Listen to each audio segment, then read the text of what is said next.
All right, let's just jump right in. For decades, we've looked up at the space just above our heads and treated it like this infinite, empty void. But here's the thing. It's not empty anymore. It's full. It's cluttered with the ghosts of our greatest ambitions. Today, we're taking a look at this silent graveyard orbiting our planet, a crisis that has created one of the most fascinating and, frankly, urgent dilemmas of our time. And that brings us to the central question we're going to tackle. Because what if every single piece of that so-called junk up there tells a story, a crucial part of our story, but at the same time, that story is becoming a real physical threat to our future in space? So how on earth do we navigate this collision course between our past and our future? So let's start with the first perspective, space as a junkyard. For most of the space age, we've basically operated with a launch it and forget it mentality. And the result? We've created a brand new environmental frontier that is now stretched to its absolute breaking point. And out of this crisis, two completely competing fields have emerged. And here they are. On one side, you've got space archaeology, which is all about preserving the artifacts from our journey into space. But on the other side, you have orbital debris mitigation, a field that is, desperately trying to clean up the mess before it's too late. They sound like polar opposites, right? But as you'll see, their goals are way more intertwined than you might think. To really get a sense of the scale here, just look at this number. We're talking more than 35,000 objects. And that's just the stuff larger than 10 centimeters that the Space Surveillance Network is actively tracking. The scariest part? That number doesn't even begin to cover the millions of smaller, untraceable fragments that are also whipping around up there. Now, here's why that number is so absolutely terrifying. We're not talking about things just gently floating around. We are talking about shrapnel, moving at hypersonic speeds, over 28,000 kilometers per hour. At that velocity, a loose bolt, even a flake of paint, becomes a ballistic missile. It literally carries enough energy to obliterate a billion-dollar satellite. And all of this immense danger, it leads to an ultimate threat, a potential doomsday scenario for our orbital environment. It's called the Kessler Syndrome.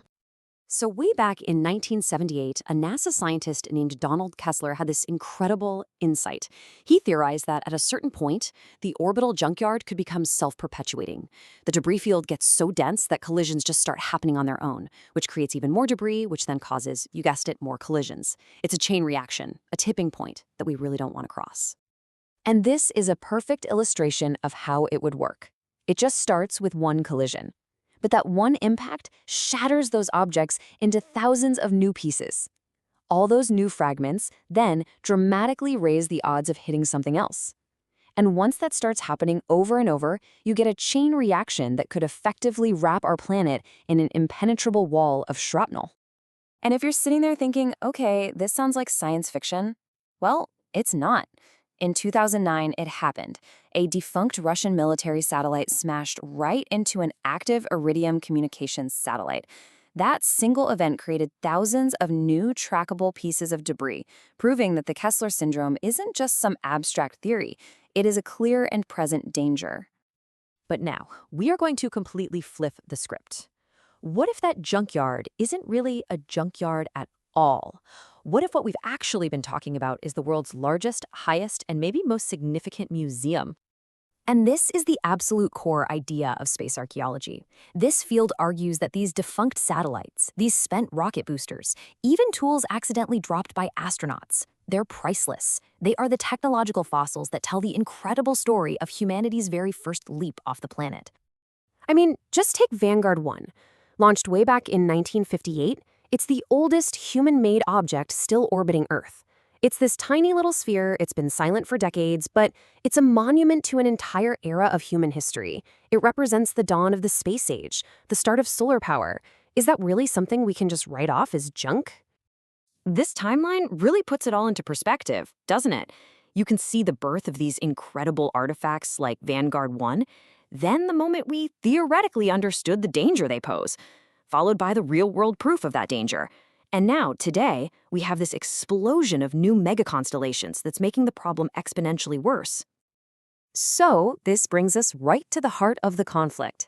How do we clean up what is essentially a hazardous waste site when that same waste site is also a protected historical landmark? Are we seriously about to start bulldozing our own museums in the name of safety? And make no mistake, the cleanup effort, it's called active debris removal, is already underway. Companies and space agencies are developing some really incredible technologies. We're talking robotic arms, giant nets, magnetic capture systems, even harpoons, to go up there and grab this stuff. The tech to clean our sky is becoming a reality.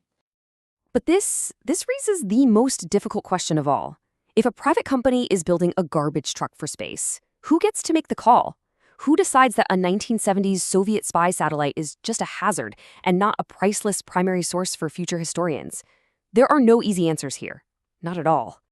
One potential solution that's starting to gain some serious traction is to treat these objects kind of like we treat historical buildings down here on Earth.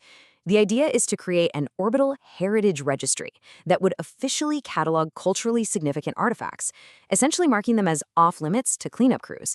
It's a way to make sure we don't accidentally erase our own history. You know, this whole dilemma is forcing us to think bigger. It's pushing us beyond just a technological problem and toward a whole new philosophy for how we exist in space. It's forcing us to become stewards of the sky, not just conquerors. A huge part of the problem is that our laws are just outdated. The Outer Space Treaty of 1967 was an incredible achievement, don't get me wrong, but it was written long before anyone could have imagined a junkyard in orbit. It establishes space as a global commons, but it is incredibly vague about who exactly is responsible for taking out the trash. So the most promising path forward is probably this new concept, the circular space economy.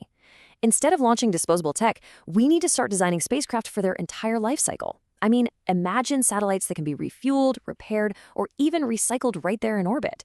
That way they never become debris in the first place. Ultimately, though, this isn't just a space problem. It's a human problem. It is the exact same produce, consume, and discard mindset that has polluted our oceans and filled our landfills. We basically just took our bad habits from Earth and exported them a few hundred miles straight up. And that really brings us to our final thought. Our cluttered orbit is a direct reflection of how we've treated our own planet. But it's also a chance to get it right. Cleaning the sky isn't just a technical challenge.